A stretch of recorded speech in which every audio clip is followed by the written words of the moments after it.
오늘은 제대로 사용하라, 제대로 사용하라라는 제목으로 주일 메시지 나누겠습니다. 여러분, 워런 버핏이라는 사람 아시죠? 네, 뭘 잘하는 사람이에요? 주식 투자를 잘하는 사람인데, 이 사람 별명이 뭔지 아세요? 투자의 귀재랍니다. 그러니까 왜 그러냐면 이 사람이 투자하는 기업의 주식은 대부분 다 오르는 거예요. 그래서 투자의 귀재라는 별명이 뭐 본인이 붙인 게 아니라 타칭으로 붙여진 거죠. 이 사람은 왜 이렇게 투자를 잘할까요? 반면에 여러분은 왜 이렇게 투자를 못할까요? 다들 지금 파란색이시죠? 제가 이런 글을 봤어요. 한국 주가가 하락하는 이유 솔깃하시죠? 미국 때문에 하락, 일본 때문에 하락, 중국 때문에 하락, 환율 때문에 하락, 금리 때문에 하락, 유가 때문에 하락, 코인 때문에 하락. 그 마지막 하락 요인이 촌철살인인데 네가 사서 하락. 희한하게 내가 사면 떨어져요, 그죠? 또 어떤 글의 제목이래요. 주식으로 마음에 드는 여자와 결혼하는 방법이래요. 주식으로.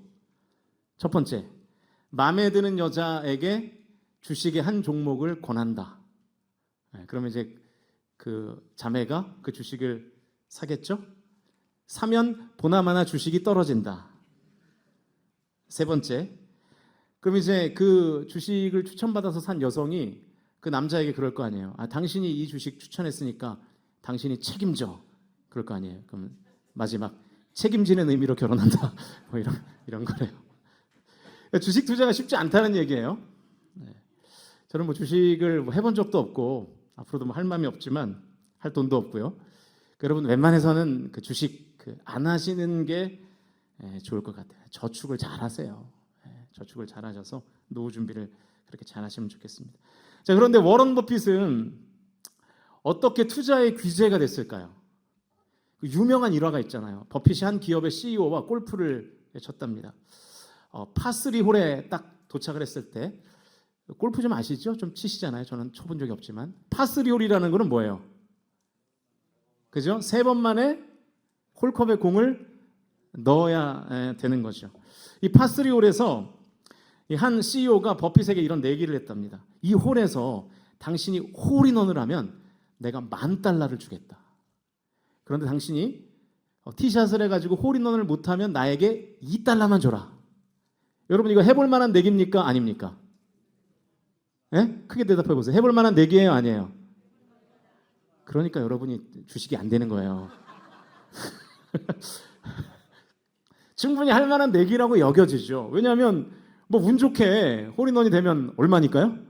$10,000니까. 그런데 여러분 이 버핏이 단칼에 거절했답니다. 왜 거절했을까요? $2가 아까워서? 이 버핏의 재산을 제가 검색해 보니까요, 1,632억 달러래요. 버핏의 재산이. 바로바로 환율이 되시나 이게 되시나 봐요, 이게 환율이. 저는 잘 안 되던데. 그래서 감이 잘 안 와서 우리 돈으로 환산을 해봤어요. 236조 6,400억. 야, 역시 우리 교회는 그냥 웃으시는군요. 그냥 그 정도 돈은 뭐 내 통장에도 있다, 막 그러면서. 아무튼 돈이 이렇게 많은 분인데 기껏 $2 그 3,000원, 요즘 환율 계산해 보면 3,000원이잖아요. 뭐가 그렇게 아깝겠어요? 돈이 아까워서 내기를 거절한 건 아니겠죠. 버핏이 이 내기를 거절한 이유를 이렇게 말합니다. 이길 확률이 없기 때문이다. 요행을 바라는 것은 투기이지 그거는 투자가 아니다. 나는 투자만 한다. 그러니까 이제 워런 버핏이 항상 이렇게 주식에 대해서 승률이 높은 이유가 뭐냐면 투기는 안 하는 거예요. 투자만 하는 거예요.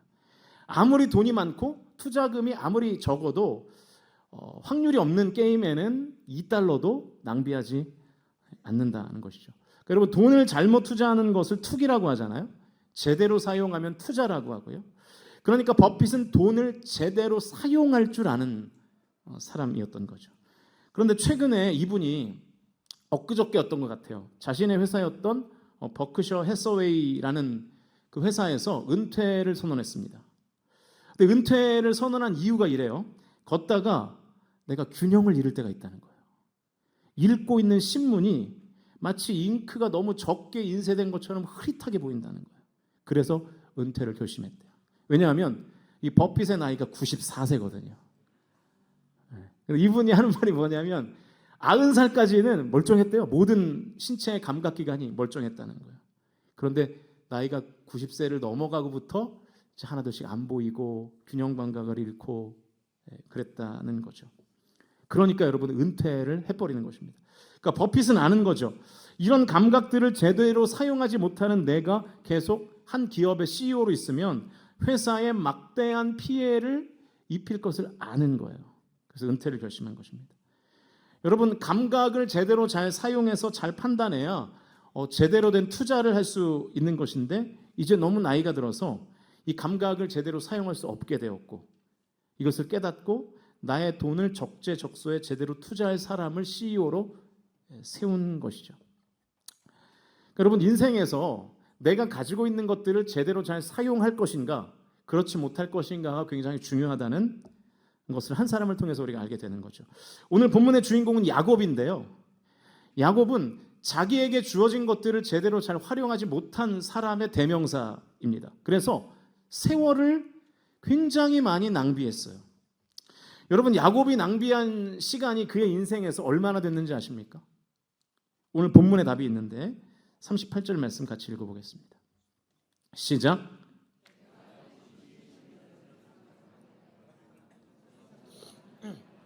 암염소들이 낙태하지 아니하였고 또 외삼촌의 양떼의 순양을 내가 먹지 아니하였어요. 몇 년이에요? 20년 낭비했어요. 왜냐하면 야곱이 오늘 본문의 배경은 뭐냐면 야곱이 삼촌 라반의 집에 있다가 다시 가나안으로 돌아가는 장면이거든요. 그 삼촌 라반은 하란에 있었고 원래 야곱이 살던 것은 이제 가나안이었잖아요. 그래서 그 돌아가는 여정 중에 야곱이 지금 삼촌 라반에게 하는 이야기가 오늘 본문입니다. 사실 이 하란이라는 땅은 삼촌 라반의 집이라는 요 공간은 야곱이 가지 않아도 될 땅이었어요. 그런데 가지 않아도 될 땅에 가게 되었고 거기서 자그마치 20년이라는 시간을 허비한 거죠. 왜 야곱은 이렇게 많은 시간을 낭비하게 됐는가? 그에게 주어진 두 가지를 잘 활용하지 못했기 때문입니다. 그래서 오늘은 야곱의 인생을 좀 성경을 여기저기 찾아가면서 야곱의 인생 전체를 좀 조망해 보고요.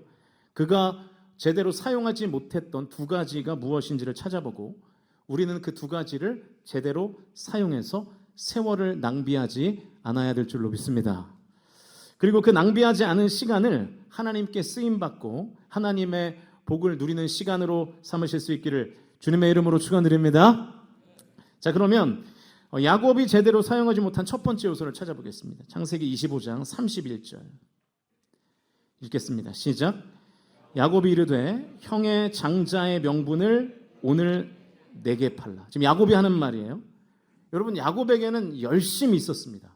야곱은 열심히 하는 사람이었어요. 그런데 어떤 열심이 있었느냐? 장자의 명분을 가지려는 열심이 있었어요. 그래서 일부러 형 에서가 막 배가 고파서 배를 부여잡고 오는 그 길목에서 뭘 하고 있었냐면 죽냄새를 피우고 있었어요. 죽으로 장자의 명분을 사겠다는 거죠. 그래서 에서한테 내가 지금 배고프니까 그게 뭐가 중요하냐? 팔겠다. 이렇게 다짐까지 받아냈단 말이에요. 그런데도 야곱은 뭔가 불안한 거예요. 그래서 더 열심을 냅니다. 27장 18절과 19절 말씀 같이 읽겠습니다. 시작. 야곱이 아버지에게 나아가서 내 아버지여 하고 부르니 이르되 내가 여기 있노라. 내 아들아 내가 누구냐? 야곱이 아버지에게 대답하되 나는 아버지의 맏아들 에서로소이다. 아버지께서 내게 명하신 대로 내가 하였사오니 원하건대 일어나 앉아서 내가 사냥한 고기를 잡수시고 아버지 마음껏 내게 축복하소서. 지금 야곱이 어떤 열심을 내고 있냐면 형 에서라고 자기 자신을 속이는 열심을 내고 있어요. 연기하고 있어요. 연기. 물론 이 열심은 어머니 리브가에게서 받은 영향이 큽니다. 리브가가 다 시킨 거예요. 그래도 어쨌든 또 야곱이 엄마의 열심을 쫓아서 또 열심히 막 연기를 하는 거예요. 근데 어느 정도로 열심히 했느냐? 27장 15절과 16절 읽겠습니다. 시작. 그의 맏아들 에서의 좋은 의복을 가져다가 그의 작은 아들 야곱에게 입히고 또 염소 새끼의 가죽을 그의 손과 목에 매끈매끈한 곳에 입히고. 일단 형 에서의 옷을 입었어요. 왜냐하면 그 옷에 채취가 있으니까. 이게 굉장히 슬픈 장면인데요. 또 뭘 했냐면 야곱은 굉장히 좀 여성스러운 사람이었거든요. 그래서 몸에 털이 없어요. 근데 이제 에서는 좀 남성적인 사람이었거든요. 그래서 아마도 몸에 털이 많았던 것 같아요. 가슴털도 막 북실북실하고 뭐 그랬던 것 같아요. 그런데 이제 에서라고 속여야 되니까 야곱에겐 털이 없잖아요. 그래서 어떻게 했냐면 염소 가죽을 뜯어가지고 자기의 살에 이렇게 붙인 거예요. 이게 얼마나 슬픕니까? 그죠? 만약에 우리 아내가 굉장히 근육질의 남성을 좋아한다고 가정해보죠. 그렇진 않지만, 네. 근데 제가 갑자기 뭐 근육을 만들 수는 없잖아요. 그래서 제가 근육맨의 옷을 입고 제 아내 앞에 선다면 여러분 그것만큼 슬픈 장면이 어디 있겠어요, 그죠? 그러니까 마치 그런 것과 똑같은 거예요. 그래서 이제 엄마가 시키는 대로 형의 옷을 입고 심지어 이제 손과 목에 염소 가죽을 붙여서 지금 에서의 연기를 하는 거예요. 여러분 아무리 엄마가 시켰어도 본인이 지금 야곱은 성인이거든요. 본인이 하기 싫으면 그거 안 했겠죠.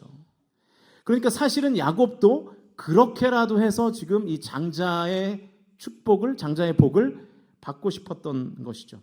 그래서 결국 아버지에게 이 장자권의 기도를 받습니다. 그러니까 야곱과 리브가의 눈물겨운 열심이죠. 자, 여러분 이 야곱의 이 열심의 성격이 어떤 것 같습니까? 아마 성경을 조금 아시는 분들은 이렇게 생각할 거예요. 야곱의 이 열심을 쓸데없는 열심이었다, 불필요한 열심이었다 이렇게 생각할 겁니다. 왜냐하면 이 말씀 때문에요. 25장 23절 읽어보겠습니다. 시작. 여호와께서 그에게 이르시되 두 국민이 내 태중에 있구나. 두 민족이 내 복중에서부터 나누이리라. 이 족속이 저 족속보다 강하겠고 큰 자가 어린 자를 섬기리라 하셨더라. 에서와 야곱은 이란성 쌍둥이였어요. 그런데 하나님께서 에서와 야곱이 리브가의 배에 있을 때 뭐라고 말씀하셨냐면 큰 자가 어린 자를 섬기게 될 것이다 라고 말씀하셨습니다. 그러니까 이 말씀을 단순하게 해석해서 이렇게 생각하는 거죠. 어차피 야곱이 장자가 될 텐데 뭐하러 저렇게 열심을 다하나, 뭐하러 저렇게 애를 쓰나. 하나님께서 알아서 장자의 복을 받게 할 텐데 쓸데없이 열심히 했네, 불필요한 열심이네 이렇게 생각할 수 있는 거죠. 근데 만약에 여러분이 이렇게 해석을 한다면 성경을 조금 자세히 안 읽은 거예요. 왜냐하면 하나님께서 큰 자가 어린 자를 섬기게 될 것이라고 하신 말씀은 이삭에게만 했거든요. 리브가도 몰랐고요, 에서와 야곱도 물론 몰랐습니다. 알았다면 뭐하러 이런 열심을 냈겠어요. 그리고 심지어 이 큰 자가 어린 자를 섬기게 될 것이라는 이 하나님의 말씀을 이삭이 들었는데 이삭도 이 말씀이 야곱이 장자가 될 것이라는 예언이라는 사실까지는 몰랐던 것 같아요. 왜냐하면 하나님의 이 말씀이 야곱이 장자의 복을 받게 된다라는 말씀이라는 것을 이삭이 분명하게 알았다면 굳이 야곱이 연기를 할 필요가 없었어요. 그냥 야곱이 들어가면 이삭이 야곱에게 장자의 축복 기도를 해주면 그냥 끝나는 거다. 그런데 사실은 지금 이삭은 에서로 연기하는 야곱에게 축복한 거니까 이삭도 사실은 이 말씀의 정확한 진의를 제대로 몰랐던 것 같습니다. 그러니까 정리하면 야곱의 이 열심은 쓸데없는 열심, 불필요한 열심이 아니었고요. 하나님께 복을 구하는 열심이 쓸데없거나 불필요한 것이 아니라는 사실인 것이죠. 여러분 하나님께 복을 구하실 수 있기를 주님의 이름으로 축복합니다. 하나님께 열심히 복을 구하세요. 여러분 천국은 누구의 것이라고 말씀하셨죠? 침노하는 자의 것이다. 공격한다는 뜻이거든요. 열심히 공격하는 자가 천국을 차지하게 된다라는 것이에요. 여기서 침노하다라는 단어의 헬라어가 비아조라는 단어인데 밀고 들어가다, 간청하다, 열심을 내다 이런 뜻입니다. 야곱이 그런 거잖아요. 아무리 장자권을 받고 싶어도 여러분 그 둘째가 장자권을 받게 됩니까? 그렇게 안 되죠. 되든 안 되든 그냥 밀고 들어가는 거예요. 마태복음 7장 7절과 8절 말씀 같이 읽어보겠습니다. 시작. 구하라 그리하면 너희에게 주실 것이요 찾으라 그리하면 찾아낼 것이요 문을 두드리라 그리하면 너희에게 열릴 것이니 구하는 이마다 받을 것이요 찾는 이는 찾아낼 것이요 두드리는 이에게는 열릴 것이니라. 할렐루야. 세 개의 동사가 나와요. 구하라, 찾으라, 두드리라. 여러분 이 동사의 한번 강도를 보세요. 구하라는 것은 말로 간청하라는 거잖아요. 찾으라는 것은 가만히 있지 말고 움직이라는 거잖아요. 두드리라는 것은 열심을 내라는 거잖아요. 간절히 하라는 거잖아요. 동사의 강도가 점점 더 세지고 있어요. 그렇게 열심을 내면 구하는 사람은 받게 될 것이고 찾는 사람은 찾게 될 것이고 두드리는 사람에게는 열리는 은혜가 있게 될 줄로 믿으실 수 있기를 주님의 이름으로 축원드립니다. 그런데 우리는 이 기복주의에 대한 경계심이 우리의 마음, 우리의 신앙 깊숙이 자리 잡고 있어요.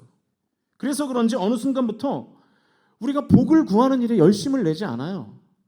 적당히 신앙생활하면 하나님께서 알아서 복을 주시겠지. 약간 영적 쿨함이 우리에게 생겨버린 거예요. 그래서 여러분 병 들어도 별로 기도 안 합니다. 중요한 시험이 있어도요. 내가 시험을 봐야 되는데도 잘 기도 안 해요. 가정에 결혼이나 출산이 있어도 기도 잘 안 하고요. 꼭 필요한 재정이 있어도 기도 안 합니다. 교회의 부흥을 위해서도 기도 잘 안 해요. 그러니까 그런 기도를 너무 세속적인 기도라고 생각하고 너무 기복적인 기도라고 생각하는 거죠. 아주 잘못된 생각입니다. 하나님은 복을 구하는 것 자체를 죄라고 여기신 적이 없어요. 기복주의가 문제인 거죠. 기복주의는 뭐예요? 하나님보다 복을 더 우선시하는 거예요. 이게 기복주의인데 우리는 하나님께 복을 구하는 것조차도 안 한단 말이죠. 사랑하는 성도 여러분, 구하는 것이 있을 때, 찾는 것이 있을 때, 닫혀있는 문 앞에서 하나님께 열심을 내셔서 구하게 되고 찾게 되고 열리는 복을 받게 되실 수 있기를 주님의 이름으로 축원드립니다. 열심히 하나님께 복을 구하는 자마다 복을 받게 될 줄로 믿습니다. 야곱의 열심은 그런 게 아니었어요. 불필요한 열심, 쓸데없는 열심이 아니었고요. 잘못된 열심이었어요. 열심을 낸 것 자체가 잘못이 아니라 열심의 내용이 잘못됐어요. 내용이. 여러분 장자의 복이라는 목표로 열심을 내는 것은 잘못이 아닙니다. 그런데 그 열심의 내용이 뭐였냐면 결국 속이는 거였잖아요. 열심히 아버지 이삭을 속였잖아요. 그래서 장자의 복을 가로챘잖아요. 결국 이 속이는 잘못된 열심 때문에 형 에서를 피해 하란으로 도망갔고 거기서 20년이라는 세월을 낭비하게 된 것입니다. 차라리 그 남을 속이려고 열심을 낼 때 그때 그 속이는 열심이 아니라 하나님을 더 예배하는 일에 열심을 내고 부모를 속이는 그 열심이 아니라 부모를 공경하는 열심을 냈다면 야곱이 장수하고 땅을 얻는 복을 받지 않았겠습니까? 사랑하는 성도 여러분, 오늘 저는 여러분에게 이러한 도전을 드리고 싶습니다. 당신의 열심을 한번 점검해 보십시오. 여러분은 지금 무엇을 열심 내고 있습니까? 혹시 죄 짓는 일에 열심을 내고 있지 않나요? 다른 사람을 헐떡고 비방하는 일에 열심을 내고 있지 않나요? 가끔 보면요, 어떤 사람은 시간 쓰고 물질을 써서 다른 사람을 비방하는 일에 자기의 온 인생을 바치는 그런 사람들이 있더라고요. 이해를 못하겠어요. 왜 그런 일에 내 인생을 다 허비합니까? 공동체에 피해를 주고 공동체를 와해시키고 분열되는 일에 혹시 여러분은 열심을 내고 있지 않습니까? 자꾸 그런 말들을 하는 거죠. 이 크랩 멘탈리티라는 심리 효과가 있답니다. 양동이에 개 한 마리만 딱 넣어놓으면 이 개가 자기의 집게 발가락으로 열심히 여기 찝고 저기 찝어서 양동이를 어떻게 해요? 탈출한대요. 그런데 그 똑같은 양동이에 개를 2마리 이상 넣으면요, 한 마리의 개가 올라가려 그러면 그 집게로 뭘 하는 거예요? 다른 개를 끌어내린대요. 그래서 아무도 못 빠져나간답니다. 그러니까 자기가 가진 이 집게, 손가락입니까? 발가락입니까? 아무튼 이거를 제대로 사용하지 못하는 거죠. 탈출하는데 사용해야 되는데 남을 끌어내리는데 사용하는 거예요. 그러니까 잘못된 열심을 내는 거죠. 열심이라는 단어가 영어로 enthusiasm이라는 단어잖아요. 그런데 이 단어의 어원이 뭐냐면 헬라어거든요. 엔데우스라는 단어예요. 하나님 안에서라는 뜻입니다.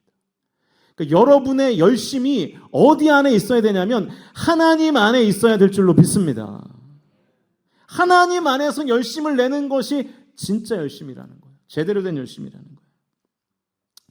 사랑하는 성도 여러분, 열심을 제대로 사용해서 나의 열심이 하나님 보시기에 합당한지를 점검해 보세요. 내가 지금 무언가에 열심을 내고 있는데 하나님께서 나의 열심을 보실 때 그게 내 안에 있는 건가, 내 밖에 있는 건가를 하나님께서 평가하실 것입니다. 저와 여러분이 하나님 보시기에 합당한 열심을 내셔서, 그래서 구하는 열심을 낼 때마다, 찾는 열심을 낼 때마다, 두드리는 열심을 낼 때마다 구하고 찾고 열리는 복이 임하실 수 있기를 주님의 이름으로 간절히 축원드립니다. 자, 첫 번째로 야곱은 열심을 제대로 사용하지 못했어요. 또 뭘 제대로 사용하지 못했는가? 두 번째는 조금 짧게 살펴보고 마치겠습니다. 25장 26절입니다. 같이 읽겠습니다. 시작.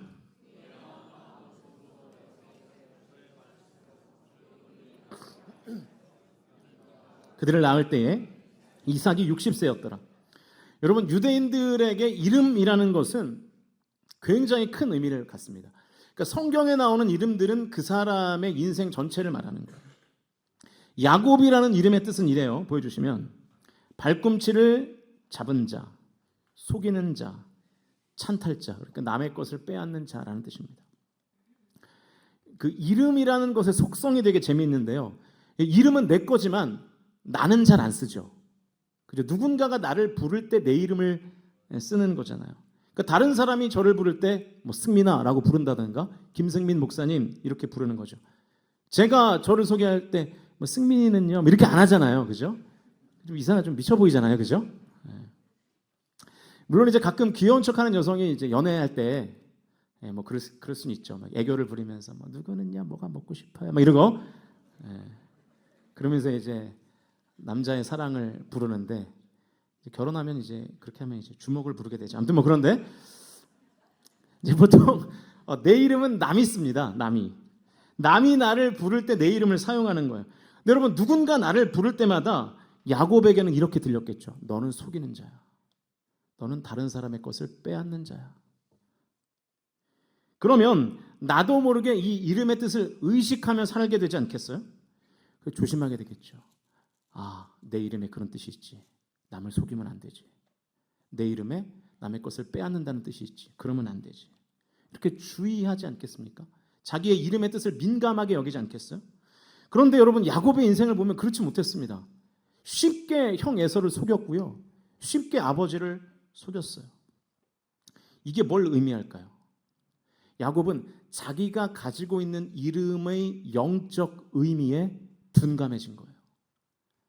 야곱이라는 워딩, 그 발음만 자기 귀에 들렸고 그 야곱이라는 이름이 가진 그 뜻에 대해서는 민감하지 못했던 것입니다. 그러니까 형도 속이고 아버지도 속인 거예요. 그러니까 지금 야곱은요 자기의 영적인 감각을 제대로 지금 사용하지 못하고 있는 거예요. 그런데 속이는 데에는 굉장히 감각적입니다. 예민해요. 그래서 일부러 형이 오는 길목에서 죽을 끓이고 있어요. 형의 필요에 아주 예민한 거죠. 형의 니즈를 완전히 잘 파악해가지고 어떻게든 이 장자권을 얻어보려고 하는 거예요. 그래서 결국 도망가게 됐고 20년의 세월을 낭비하게 된 것입니다. 또 야곱이 감각적으로 반응하는 장면이 있어요. 29장 17절과 18절 말씀인데요. 읽어보겠습니다. 시작. 레아는 시력이 약하고 라헬은 곱고 아리따우니 야곱이 라헬을 더 사랑함으로 대답하되 내가 외삼촌의 작은 딸 라헬을 위하여 외삼촌에게 7년을 섬기리이다. 지금 야곱이 여러분 무엇에 지금 예민하게 반응하고 있습니까? 여성의 외모에 예민하게 반응하고 있죠. 아름다운 라헬을 보자마자 사랑에 빠져버려요. 그리고 7년을 일하겠대요. 누가 뭐 7년을 하라고 얘기한 적도 없어요. 본인이 남자로서 이해할 수는 있습니다. 이성에 관한 관심과 호감은 사실은 뭐 하나님 주신 감정이죠. 그래서 결혼해서 한 가정을 꾸려야 하니까요. 그러나 그럼에도 불구하고 좀 전에 읽었던 이 장면은 굉장히 한심한 장면입니다. 지금 야곱은 형 에서를 피해서 도망갔잖아요. 당장 뭘 걱정해야 되냐면 먹고 살 걱정을 해야 되거든요. 그래서 삼촌 라반이 야곱의 먹고 살 걱정을 해주고 있어요. 29장 15절 읽어보겠습니다. 시작. 라반이 야곱에게 이르되 내가 비록 내 생질이나 어찌 그저 내 일을 하겠느냐. 내 품삯을 어떻게 할지 내게 말하라. 너 어떻게 먹고 살래? 내가 너한테 품삯을 줄 테니까 얼마 받을지 한번 생각해봐. 이런 얘기를 막 하고 있는데 야곱은 오직 자기의 이 시각적 감각이 누구에게 꽂혀 있어요? 라헬에게 꽂혀 있어요. 그래서 여러분 이 가나안으로 돌아가는 기간이 더 길어진 거예요. 레아 때문에 7년 속았으니까. 라헬 때문에 또 7년. 또 자기의 가정을 지키느라고 6년. 그렇게 20년을 허비한 것입니다. 그러니까 여러분 야곱은요 예민해야 되는 포인트에서는 둔감했고요. 둔감해야 되는 포인트에서는 예민했어요. 그러니까 지금 야곱은 감각을 제대로 사용하지 못하고 있는 거예요. 그러니까 사람마다 예민 포인트가 다 다릅니다. 음악을 전공한 분들은 이 음악의 이 현이 이렇게 뭐 튜닝이 안 돼 있다거나 이런 거에 굉장히 예민하죠. 그래서 기타 줄이 조율만 살짝 안 돼 있어도 그 음악을 막 듣지를 못해요. 또 노래하는 분들은 그 피치가 약간만 떨어져도 이제 막 그 음악 소리를 막 듣지를 못하고 막 인상을 구기죠. 근데 여러분 사실 그런 예민함을 갖는 것은 정상이라고 볼 수 있어요. 왜냐하면 그게 나의 업이니까요. 감각을 제대로 사용하는 거죠. 지금 이 자리에 똑같이 한 150명 정도가 앉아 계실 텐데 제 설교를 듣고 있지만 언어와 관련된 일을 하는 분들은 제가 쓰는 언어에 예민하게 되어 있어요. 그래서 제가 국어를 잘못 구사하면 은혜가 되지 않습니다. 제가 뭐 하나 발음을 틀렸다든가 단어를 잘못 사용하면 조사를 틀렸다든가 많이 틀리는데 그러면 이제 은혜가 안 되는 거예요. 한자에 예민한 분들은 제가 한문을 뭐 잘못 읽으면 그때부터는 뭐 은혜 하나도 안 됩니다. 영어에 또 예민한 분들은 제가 영어 발음할 때 악센트를 이상한데 하면 그때부터 이제 은혜가 안 되는 거예요.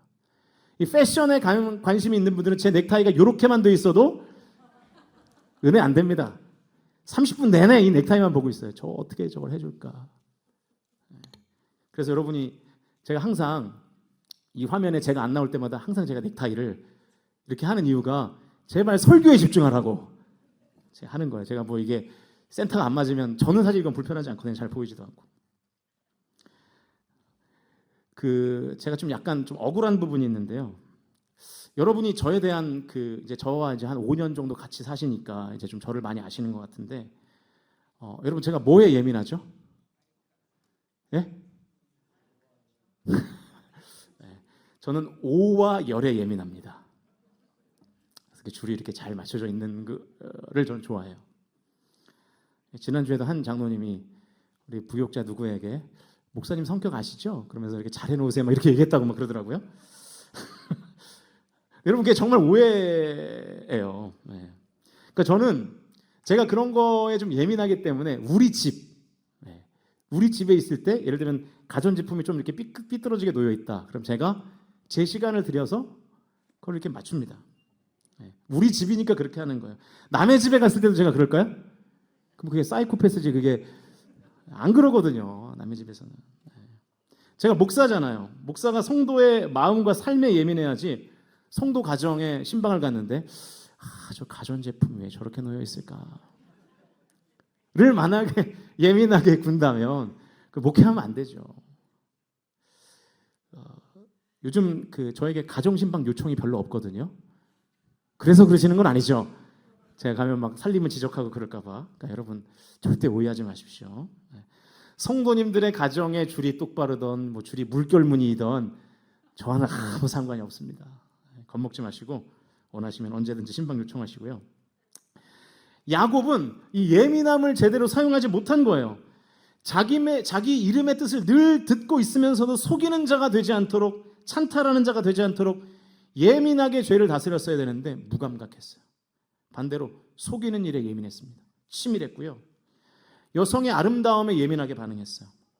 먹고 살 것도 등한시할 만큼 아주 여성의 외모에 민감하게 반응을 했던 거죠. 그래서 20년 호성생활한 겁니다. 자, 여러분 지금 무엇에 예민하십니까? 또 무엇에 둔감하십니까? 바라기는 하나님의 음성 듣는 일에 예민하실 수 있기를 주님의 이름으로 축원드립니다. 사울은요, 사람들의 소리에 아주 예민했어요. 그래서 여인 몇 명이 사울은 천천 다윗은 만만하니까 눈이 돌았습니다. 사람들의 소리에. 하나님께서 세우신 왕이잖아요. 사울이라는 사람이. 그런데 하나님의 음성에 예민하지 못하고 사람들의 소리에 예민했어요. 그래서 그때부터 그의 눈이 돌게 되었고 그의 모든 권력과 그의 모든 시간과 생명을 정적 다윗을 죽이는 일에 썼습니다. 허송세월한 거죠. 반면에 다윗은 어땠습니까? 만군의 여호와 하나님께 예민했어요. 그래서 골리앗도 쓰러뜨렸고요. 온 나라를 동원해 자기를 죽이려는 사울을 죽일 수 있는 절호의 찬스를 맞이했음에도 불구하고 이 사람은 하나님께서 기름 부어 세우신 종이라는 그 믿음, 하나님의 뜻에 예민해서 그를 살려주죠. 살인죄를 이겨냈습니다. 이찬수 목사님 쓰신 붙들어 주심이라는 책에 보니까 이런 내용이 있더라고요. 보여주시면 가십과 시사에는 민감하고 하나님 말씀에는 둔감하며 부와 명예에는 민감하고 하나님 은혜에는 둔감하며 정보와 지식에는 민감하고 하나님 지혜에는 둔감하다. 여러분 혹시 이것이 우리의 모습은 아닐까요? 이렇게 우리가 사니까 하나님의 뜻대로 살 수가 없는 거예요. 하나님께서 창조하신 창조의 원리대로 우리가 따라갈 수가 없고 허송세월하게 되는 것입니다. 사랑하는 성도 여러분, 하나님 말씀과 은혜에 민감하고 하나님의 지혜에 민감하게 반응하시는 우리 성광 공동체가 될 수 있기를 주님의 이름으로 간절히 축원드립니다. 우리가 성도로서 하나님의 음성에 예민하지 않으니까 바쁘게 무언가를 향해서 열심히 사는 것 같은데 잡히는 게 없는 거예요. 영적으로. 그리고 마음이 공허해요. 왜 그러냐면 방향이 없고 방황만 하기 때문입니다. 하나님의 말씀이 저와 여러분에게 나침반이 될 수 있기를 주님의 이름으로 축원드립니다. 여러분 최근에 하나님의 음성 들어보셨어요? 물론 앞에서 강단에서 선포하는 하나님의 설교도 하나님의 말씀이지만 여러분 하나님의 말씀을 읽다가 정말로 하나님께서 나에게 주시는 말씀이라고 여겨진 적이 대체 언제입니까? 여러분의 영성이 이렇게 민감해져 있습니까?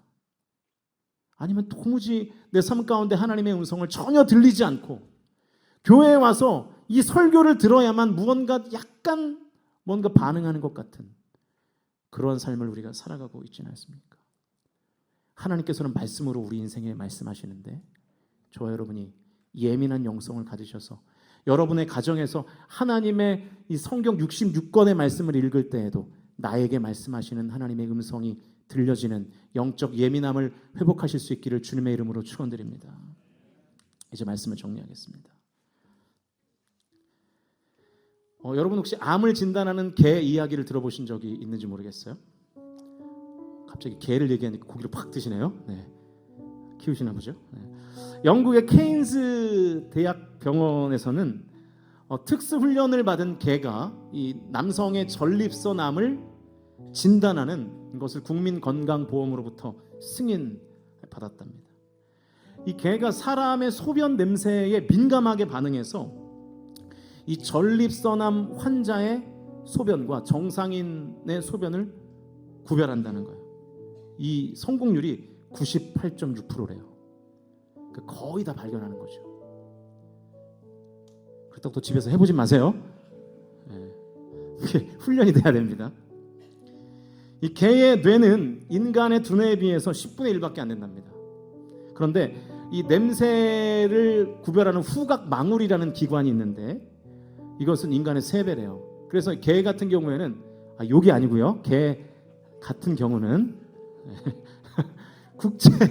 국제 수영장에서 피 한 방울을 50m 평방 50m 되는 이 수영장에서 피 한 방울을 똑 떨어뜨려도 그 피 한 방울의 냄새를 찾아낸다는 거예요. 예민함이 어마어마한 거죠.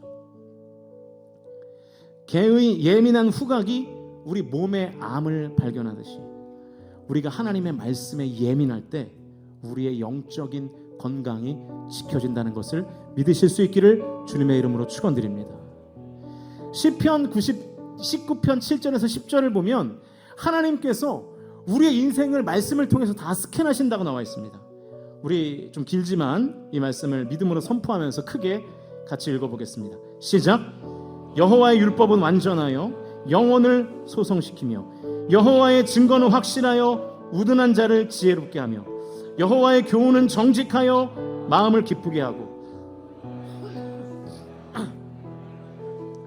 여호와를 경외하는 도는 정결하여 영원까지 이르고 여호와의 법도 진실하여 다 의로우니 금 곧 많은 순금보다 더 사모할 것이며 꿀과 송이꿀보다 더 달도다. 할렐루야.